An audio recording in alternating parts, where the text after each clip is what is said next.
Hello students, এইটো ভিডিওত আমি 45টা most important question চাম যেটো আমাৰ আপকামিং সায়েন্স এক্সামৰ কাৰণে ইম্পৰ্টেণ্ট হয় আৰু এই 45টা এমচিকিউৰ ভিতৰত তোমালোকে কেইটা পোৱা সেইকেইটা আমাক কমেণ্ট কৰি জনাবা। তো আহা আমি ষ্টাৰ্ট কৰোঁ। কুৱেশ্যন নম্বৰ 1, বেকিং সোডাৰ ৰাসায়নিক সংকেত। Option A sodium hydrogen carbonate, option B ammonium chloride, option C sodium carbonate, option D calcium oxychloride. ইয়াৰ যেটো শুদ্ধ উত্তৰ হ'ব সেইটো হ'ব option number A sodium hydrogen carbonate.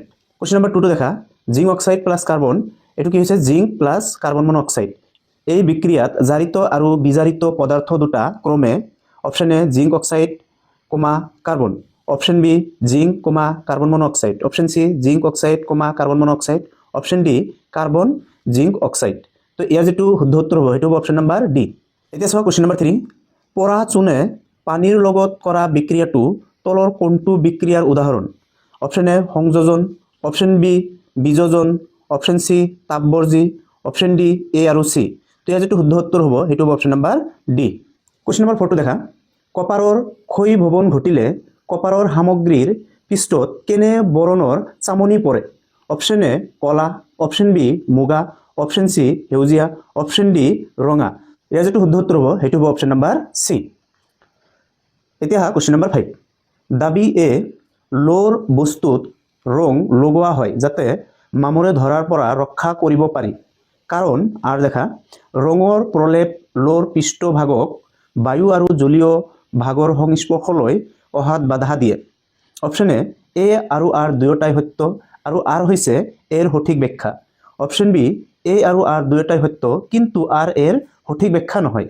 Option সি এ সত্য কিন্তু আৰ অসত্য, অপশ্যন ডি এ অসত্য কিন্তু আৰ সত্য। তো ইয়াৰ যেটো শুদ্ধ উত্তৰ হ'ব সেইটো হ'ব অপশ্যন নম্বৰ এ।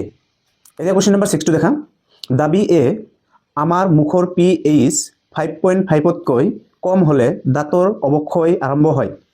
কাৰণ দাঁতৰ এনামেল কেলছিয়াম ফসফেটেৰে গঠিত যি এচিডত ক্ষয়প্ৰাপ্ত হয়। অপশ্যন এ আৰু আৰ দুয়োটাই সত্য আৰু আৰ হৈছে এৰ সঠিক ব্যাখ্যা। অপশ্যন বি এ আৰু আৰ দুয়োটাই সত্য কিন্তু আৰ এৰ সঠিক ব্যাখ্যা নহয়। অপশ্যন সি এ সত্য কিন্তু আৰ অসত্য, অপশ্যন ডি এ অসত্য কিন্তু আৰ সত্য। তো ইয়াৰ যেটো শুদ্ধ উত্তৰ হ'ব সেইটো হ'ব অপশ্যন নম্বৰ এ। এতিয়া দেখা কুৱেশ্যন নম্বৰ 7, দাবী এ ব্লিচিং পাউডাৰৰ গোন্ধ ক্লৰিন গেছৰ দৰে। কাৰণ ব্লিচিং পাউডাৰৰ সংকেত কেলছিয়াম হাইড্ৰক্সাইড। অপশ্যন এ আৰু আৰ দুয়োটাই সত্য আৰু আৰ হৈছে এৰ সঠিক ব্যাখ্যা। অপশ্যন বি এ আৰু আৰ দুয়োটাই সত্য কিন্তু আৰ এৰ সঠিক ব্যাখ্যা নহয়। অপশ্যন সি এ সত্য কিন্তু আৰ অসত্য, অপশ্যন ডি এ অসত্য কিন্তু আৰ সত্য। তো ইয়াৰ যেটো শুদ্ধ উত্তৰ হ'ব সেইটো হ'ব তোমাৰ অপশ্যন নম্বৰ সি। কুৱেশ্যন নম্বৰ 8 চোৱা, তলৰ কোনবিধ যৌগক পানীৰ স্থায়ী কঠিনতা দূৰ কৰিবলৈ ব্যৱহাৰ কৰা হয়? অপশ্যন এ কাপোৰ ধোৱা soda, option B baking soda, option C sodium hydroxide, option D bleaching powder. এইটো কুৱেশ্যন কিন্তু বহুত ইম্পৰ্টেণ্ট হয়, তো তোমালোকে এইবিলাক অলপ ভালকৈ চাবা, ঠিক আছে। ইয়াৰ যেটো শুদ্ধ উত্তৰ হ'ব সেইটো হ'ব অপশ্যন নম্বৰ এ। এতিয়া দেখা question number 9, plaster of Paris পানীৰ সৈতে বিক্ৰিয়া কৰি উৎপন্ন কৰা পদাৰ্থবিধ। Option A copper sulphate, option B sodium carbonate, option C baking soda, option D gypsum. তো ইয়াৰ যেটো শুদ্ধ উত্তৰ হ'ব সেইটো হ'ব অপশ্যন নম্বৰ ডি। এতিয়া দেখা কুৱেশ্যন নম্বৰ 10, এটা দ্ৰব্যই নীলা লিটমাছ ৰঙা কৰে, ইয়াৰ pH মান হ'ব? Option A 1, option B 7, option C 8, option D 10। তো ইয়াৰ যেটো শুদ্ধ উত্তৰ হ'ব সেইটো হ'ব তোমাৰ কি অপশ্যন এ। এতিয়া দেখা এ কিয় হ'ল, আমি জানো pH এৰ মান কিমান থাকে 0ৰ পৰা তোমাৰ এনেকুৱা থাকে pH হয় না নাই, ইয়াৰ পৰা 0ৰ পৰা তোমাৰ কমি কমি ইফালে আহে কিমান -7 লৈকে আৰু ইফালে যায় 14 লৈকে হয় না নাই। তো ইফালে যিমানে যাব সেইটো হয় ক্ষাৰকীয় আৰু ইফালে আহিলে কি হয় এচিডি হয়। তো যেহেতু আমাৰ কি কৈছে ইয়াত ৰঙা ইয়াত কি কৈছে যে নীলা লিটমাছ ৰঙা হয়। তো ৰঙা কেতিয়া হয় যেতিয়া তোমাৰ দ্ৰব্যটো এচিড জাতীয় পদাৰ্থ হয় না নাই। তো এচিড হলে কি হ'ব তলত আহিব লাগিব। এতিয়া তুমি যদি লক্ষ্য কৰা এইটো 7 হল প্ৰথম হয় না নাই, 8 এইটো ক্ষাৰক হ'ব, 10 এইটো ক্ষাৰক, তেনেহলে অনলি এচিড আছে কোনটো 1, তাৰ কাৰণে অপশ্যন এ হল শুদ্ধ, ঠিক আছে। তো আমি নেক্সট কোশ্চেন চাও। কোশ্চেন নম্বৰ 11 দেখা, দাবী এ সোডিয়াম ধাতু কেৰাচিন তেলত ডুবাই ৰখা হয় কাৰণ আৰ সোডিয়াম অতি সক্ৰিয় ধাতু আৰু ই বায়ুৰ অক্সিজেন বা জলীয় ভাপৰ সংস্পৰ্শত আহিলে তৎক্ষণাৎ জ্বলি উঠে। অপশ্যন এ আৰু আৰ দুয়োটাই সত্য আৰু আৰ হৈছে এৰ সঠিক ব্যাখ্যা। অপশ্যন বি এ আৰু আৰ দুয়োটাই সত্য কিন্তু আর এর সঠিক ব্যাখ্যা নহয়। অপশন সি এ সত্য কিন্তু আর অসত্য। অপশন ডি এ অসত্য কিন্তু আর সত্য। তো ইয়াৰ যেটো শুদ্ধ উত্তৰ হ'ব সেইটো হ'ব অপশন নাম্বাৰ এ। এতিয়া দেখা কোশ্চেন নাম্বাৰ 12। দাবী এ আয়নীয় যৌগসমূহৰ গলনাংক আৰু উতলাংক অতি উচ্চ কাৰণ আয়নীয় যৌগৰ অণুসমূহৰ মাজত শক্তিশালী আন্তঃআণৱিক আকৰ্ষণ বল থাকে। অপশন এ আৰু আৰ দুয়োটাই সত্য আৰু আৰ হৈছে এৰ শুদ্ধ ব্যাখ্যা। অপশন বি এ আৰু আৰ দুয়োটাই সত্য কিন্তু আৰ এৰ সঠিক ব্যাখ্যা নহয়। অপশন সি এ সত্য কিন্তু আৰ অসত্য। অপশন ডি এ অসত্য কিন্তু আৰ সত্য। তো ইয়াৰ যেটো শুদ্ধ উত্তৰ হ'ব সেইটো হ'ব তোমাৰ অপশন নাম্বাৰ এ। এতিয়া দেখা কোশ্চেন নাম্বাৰ 13। তাপৰ আটাইতকৈ সুপৰিবাহী ধাতু। অপশন এ সোণ, অপশন বি ৰূপ, অপশন সি এলুমিনিয়াম, অপশন ডি সীহ। তো ইয়াৰ যেটো শুদ্ধ উত্তৰ হ'ব সেইটো হ'ব অপশন নাম্বাৰ বি ৰূপ। এতিয়া কোশ্চেন নাম্বাৰ 14 দেখা। দাবী এ মেগনেছিয়াম ফিটা এডাল জ্বলোৱাৰ আগতে পৰিষ্কাৰ কৰা হয় কাৰণ মেগনেছিয়াম ফিটাৰ ওপৰত মেগনেছিয়াম অক্সাইডৰ তৰপ পৰে। অপশন এ আৰু আৰ দুয়োটাই সত্য আৰু আৰ এৰ সঠিক ব্যাখ্যা। অপশন বি এ আৰু আৰ দুয়োটাই সত্য কিন্তু আৰ এৰ সঠিক ব্যাখ্যা নহয়। অপশন সি এ সত্য কিন্তু আৰ অসত্য। অপশন ডি এ অসত্য কিন্তু আৰ সত্য। তো এৰ যেটো শুদ্ধ উত্তৰ হ'ব সেইটো হ'ব অপশন নাম্বাৰ এ। এতিয়া দেখা কোশ্চেন নাম্বাৰ 15। সমগণীয় শ্ৰেণী এটাত আণৱিক ভৰৰ বৃদ্ধিৰ লগে লগে যৌগসমূহৰ গলনাংক আৰু উতলাংক ক্ৰমে অপশন এ বৃদ্ধি পায়, অপশন বি হ্ৰাস পায়, অপশন সি একে থাকে, অপশন ডি এটাও নহয়। তো ইয়াৰ যেটো শুদ্ধ উত্তৰ হ'ব সেইটো হ'ব তোমাৰ অপশন নাম্বাৰ এ বৃদ্ধি পায়। এতিয়া দেখা কোশ্চেন নাম্বাৰ 16। পেণ্টেনৰ গঠন সমযোজীৰ সংখ্যা। Option A 2, option B 3, option C 5, option D 7। তো ইয়াৰ যেটো শুদ্ধ উত্তৰ হ'ব সেইটো হ'ব তোমাৰ অপশন নাম্বাৰ বি। এতিয়া দেখা কোশ্চেন নাম্বাৰ 17। মৌলৰ পৰ্যাবৃত্ত তালিকাৰ পৰ্যায় এটাত বাওঁফালৰ পৰা সোঁফাললৈ পাৰমাণৱিক ব্যাসাৰ্ধ ক্ৰমান্বয়ে অপশন এ বাঢ়ে, অপশন বি কমে, অপশন সি একেই থাকে, অপশন ডি ওপৰৰ এটাও নহয়। তো দেখা ইয়াৰ যেটো শুদ্ধ উত্তৰ হ'ব সেইটো হ'ব অপশন নাম্বাৰ বি কমে। এতিয়া দেখা কোশ্চেন নাম্বাৰ 18। দাবী এ নিষ্ক্ৰিয় গেছবোৰক এক সক্ৰিয় বৰ্গত স্থান দিয়া হৈছে কাৰণ এই গেছবোৰ অত্যন্ত সক্ৰিয় আৰু অতি সোনকালে বিক্ৰিয়া কৰে। অপশন এ আৰু আৰ সত্য আৰু আৰ হৈছে এৰ সঠিক ব্যাখ্যা। অপশন বি এ আৰু আৰ দুয়োটাই সত্য কিন্তু আৰ এৰ সঠিক ব্যাখ্যা নহয়। অপশন সি এ সত্য কিন্তু আৰ অসত্য। অপশন ডি এ অসত্য কিন্তু আৰ সত্য। তো ইয়াৰ যেটো শুদ্ধ উত্তৰ হ'ব সেইটো হ'ব তোমাৰ অপশন নাম্বাৰ সি এ সত্য কিন্তু আৰ অসত্য।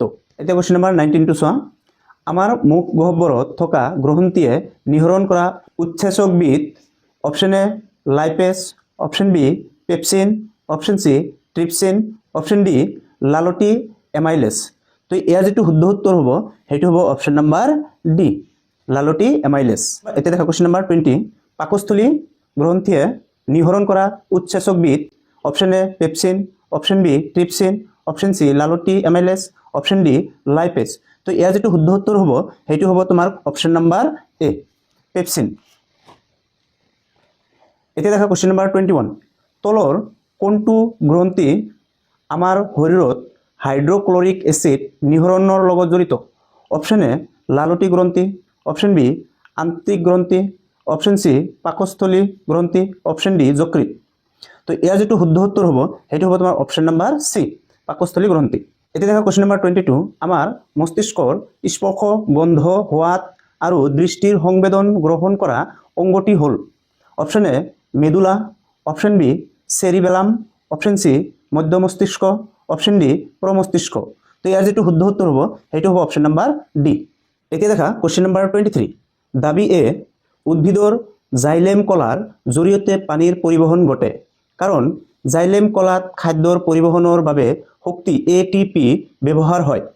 অপশন এ আৰু আৰ দুয়োটাই সত্য আৰু আৰ হৈছে এৰ সঠিক ব্যাখ্যা। অপশন বি এ আৰু আৰ দুয়োটাই সত্য কিন্তু আৰ এৰ সঠিক ব্যাখ্যা নহয়। অপশন সি এ সত্য কিন্তু আৰ অসত্য।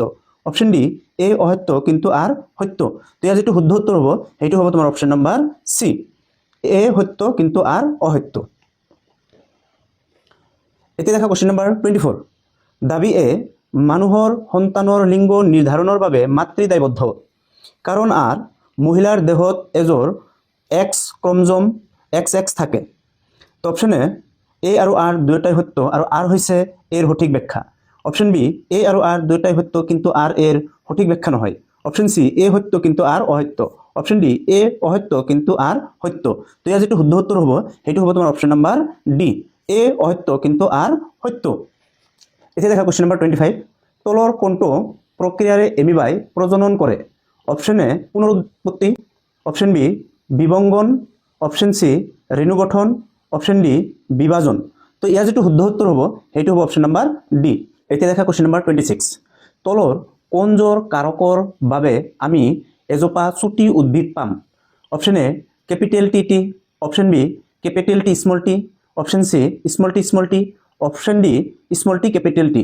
তো ইয়াৰ যিটো শুদ্ধ উত্তৰ হ'ব সেইটো হ'ব তোমাৰ option number C small T. 27 নম্বৰ কুৱেশ্যনটো দেখা, তলৰ কোনটো অনুপাতক মেণ্ডেলৰ দ্বিসংকৰণ পৰীক্ষাৰ বেক্টৰূপ অনুপাত বোলা হয়? Option A 9:1:1:3, option B 9:3:3:1, option C 1:3:9:3, option D 9:3:1:3। তো ইয়াৰ যিটো শুদ্ধ উত্তৰ হ'ব সেইটো হ'ব অপশ্যন নাম্বাৰ বি 9:3:3:1। এতিয়া দেখা কোৱেশ্চন নাম্বাৰ 28, তলৰ কোনগৰাকী বিজ্ঞানীক বংশগতিবিদ্যাৰ জনক আখ্যা দিয়া হয়?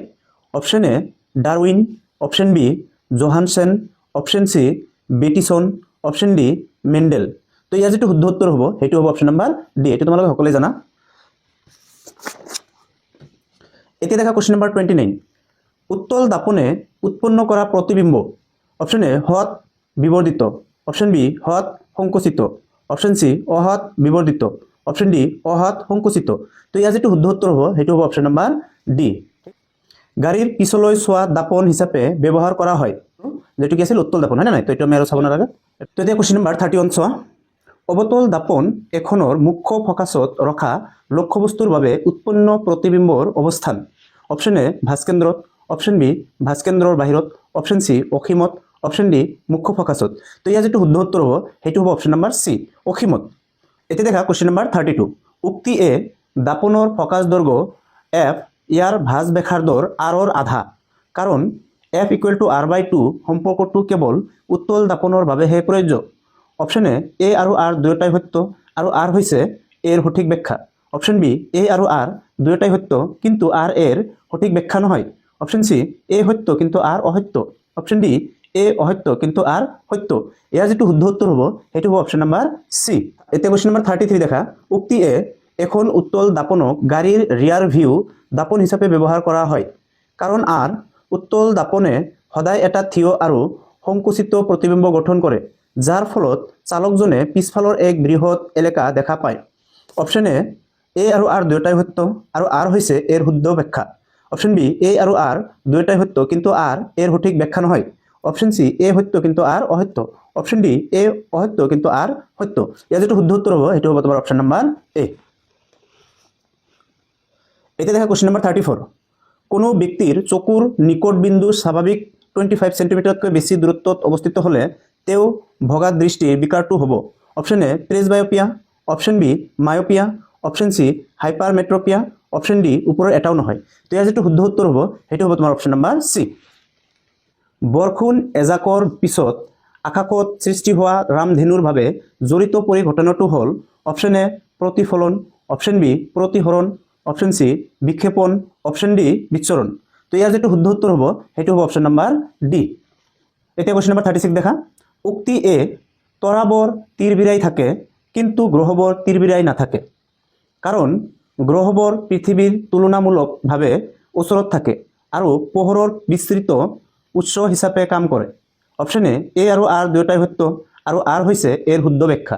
অপশ্যন বি এ আৰু আৰ দুয়োটাই সত্য কিন্তু আৰ এৰ শুদ্ধ ব্যাখ্যা নহয়। অপশ্যন সি এ সত্য কিন্তু আৰ অসত্য। অপশ্যন ডি এ অসত্য কিন্তু আৰ সত্য। তো ইয়াৰ যিটো শুদ্ধ উত্তৰ হ'ব সেইটো হ'ব অপশ্যন নাম্বাৰ এ। এতিয়া দেখা কোৱেশ্চন নাম্বাৰ 37, উক্তি এ এজন ব্যক্তিয়ে দূৰৰ বস্তু স্পষ্টকৈ দেখে কিন্তু ওচৰৰ বস্তু ধোৱাকৈ দেখে। তেওঁ হাইপাৰমেট্ৰপিয়া বিকাৰত ভুগিছে কাৰণ চকুৰ লেন্সৰ ভাঁজ বেছি হোৱাৰ বাবে এই বিকাৰ হয়। অপশ্যন এ আৰু আৰ দুয়োটাই সত্য আৰু আৰ হৈছে এৰ শুদ্ধ ব্যাখ্যা। অপশন বি এ আৰু আৰ দুয়োটাই সত্য কিন্তু আৰ এৰ শুদ্ধ ব্যাখ্যা নহয়। অপশন সি এ সত্য কিন্তু আৰ অসত্য। অপশন ডি এ অসত্য কিন্তু আৰ সত্য। তো ইয়াৰ যিটো শুদ্ধ উত্তৰ হ'ব সেইটো হ'ব অপশন নম্বৰ সি। এতিয়া দেখা 38 নম্বৰ কোশ্চিন। বৈদ্যুতিক বৰ্তনী এটাৰ ক্ষেত্ৰত তলৰ কোনটো উক্তি অসত্য? অপশন এ বৈদ্যুতিক প্ৰবাহৰ দিক বৈদ্যুতিক কোষৰ ধনাত্মক প্ৰান্তৰ পৰা ঋণাত্মক প্ৰান্তলৈ। অপশন বি ইলেক্ট্ৰনৰ গতিৰ দিক প্ৰবাহৰ দিশৰ বিপৰীত। অপশন সি ধনাত্মক আধানৰ গতিৰ দিশকেই প্ৰবাহৰ দিক হিচাপে বিবেচনা কৰা হয়। অপশন ডি ধনাত্মক আধানৰ গতিৰ দিশকেই প্ৰবাহৰ দিক হিচাপে বিবেচনা কৰা হয়। তো ইয়াৰ যিটো শুদ্ধ উত্তৰ হ'ব সেইটো হ'ব অপশন নম্বৰ বি ইলেক্ট্ৰনৰ গতিৰ দিক প্ৰবাহৰ দিশৰ বিপৰীত। 39 নম্বৰ কোশ্চিন। বৈদ্যুতিক প্ৰবাহৰ এছআই একক ভেৰি ইজি কোশ্চিন হয়, তোমালোকে এইটো পাব লাগে। তো দেখা option A volt, option B watt, option C coulomb, option D ampere. তো ইয়াৰ যিটো শুদ্ধ উত্তৰ হ'ব সেইটো হ'ব অপশন নম্বৰ ডি এম্পিয়াৰ। এতিয়া দেখা কোশ্চিন নম্বৰ 40। 1 কুলম আধানত থকা ইলেক্ট্ৰনৰ সংখ্যা। Option A 6.25 × 10 to the power 19। Option B 6.25 × 10 to the power 20। Option C 6.25 × 10 to the power 12। Option D 6.25 × 10 to the power 18। তো ইয়াৰ যিটো শুদ্ধ উত্তৰ হ'ব সেইটো হ'ব অপশন নম্বৰ ডি। এতিয়া দেখা কোশ্চিন নম্বৰ 41। ভাৰতত পৰিৱৰ্তী প্ৰবাহৰ কম্পনাংক হ'ল option A 25 hertz, option B 50 hertz, option C 100 hertz, option D 5 hertz. তো ইয়াৰ যিটো শুদ্ধ উত্তৰ হ'ব সেইটো হ'ব অপশন নম্বৰ বি 50 হাৰ্টজ। এতিয়া দেখা কোশ্চিন নম্বৰ 42। চুম্বক ক্ষেত্ৰত ঘৰুৱা কুণ্ডলী এটাত অৱশিষ্ট প্ৰবাহৰ দিক নিৰ্ণয় কৰা নীতিটো হ'ল অপশন এ ফ্লেমিঙৰ সহতীয়া নীতি, অপশন বি ফ্লেমিঙৰ বাঁহতীয়া নীতি, অপশন সি সহাতৰ বুঢ়া আঙুলিৰ নীতি, অপশন ডি ওপৰৰ এটাও নহয়। তো ইয়াৰ যিটো শুদ্ধ উত্তৰ হ'ব সেইটো হ'ব option number A. Question number 43। জীৱাশ্মজাত ইন্ধনসমূহ 1 নম্বৰ কেতিয়াও শেষ হৈ নাযায়, 2 নম্বৰ সোনকালে শেষ হৈ যায়, 3 নম্বৰ অনবীকৰণযোগ্য শক্তিৰ উৎস, 4 নম্বৰ নবীকৰণযোগ্য শক্তিৰ উৎস। এতিয়া দেখা অপশন কি দিছে 1 আৰু 4 শুদ্ধ, অপশন বি 2 আৰু 3 শুদ্ধ, অপশন সি 2 আৰু 4 শুদ্ধ, অপশন ডি 1 আৰু 3 শুদ্ধ। তো এই ABCD যিটো তোমাৰ অপশন আছে ইয়াৰ ভিতৰত তুমি যদি শুদ্ধ উত্তৰটো বিচৰা তেনেহ'লে তোমাৰ শুদ্ধ উত্তৰটো হৈ যাব অপশন নম্বৰ বি। এতিয়া দেখা 44 নম্বৰ কোশ্চিন। ওজন স্তৰৰ অৱক্ষয়ৰ বাবে তলৰ কোনবিধ পদাৰ্থ দায়ী? Option A oxygen, option B অতি বেঙুনীয়া ৰশ্মি, option C chlorofluorocarbon, option D helium. তো ইয়াৰ যিটো শুদ্ধ উত্তৰ হ'ব সেইটো হ'ব অপশন নম্বৰ সি ক্লৰ'ফ্ল'ৰ'কাৰ্বন। এতিয়া দেখা এইটো ভিডিঅ'ৰ লাষ্ট কোশ্চিন। তলৰ কোনটোক জৈৱ বৈচিত্ৰতাৰ ভঁৰাল বোলা হয়? অপশন এ নদী, অপশন বি পুখুৰী, অপশন সি শস্য পথাৰ, অপশন ডি বনাঞ্চল। তো এই কোশ্চিনটো আমি তোমালোকৰ কাৰণে ৰাখিলোঁ, তোমালোকে কমেণ্ট কৰি জনাবা আৰু লগতে তোমালোকৰ কেইটা এনচাৰ হ'ল সেইকেইটাও জনাবা, ঠিক আছে? তো তোমালোকৰ কিবা অসুবিধা থাকিলে আমাক মেছেজ কৰিবা আৰু চেনেলটো ছাবস্ক্ৰাইব কৰিবা। ধন্যবাদ ভিডিঅ'খন দেখাৰ কাৰণে।